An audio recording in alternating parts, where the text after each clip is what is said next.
ఇంత దౌర్భాగ్యమైన పరిస్థితి అంటే ఇవాళ మేము అసలు పార్టీ మారలేదని చెప్పేసి ఇవాళ కోర్టుకి కానీ స్పీకర్ గారికి అఫిడవిట్ ఇవ్వడం జరిగింది.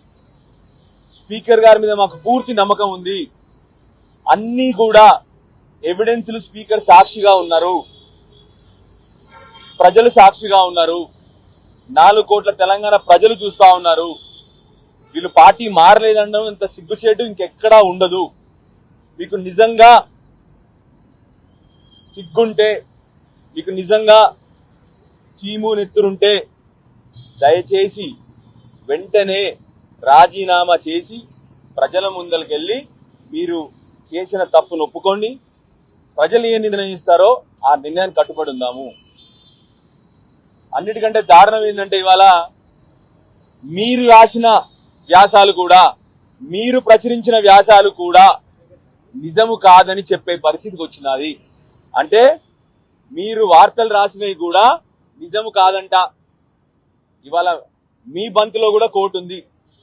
మీ బంతిలో అంటే మా జర్నలిస్టుల బంతిలో కూడా కోర్టు ఉంది. మీరన్నీ ప్రచురించినవి, మీరు టీవీలలో చూపెట్టినవి కూడా నిజము కాదన్న పరిస్థితిలో ఆ 8 మంది ఎమ్మెల్యేలు ఉన్నారు. ఇవాళ దయచేసి మీరు కూడా ఆలోచన చేయండి.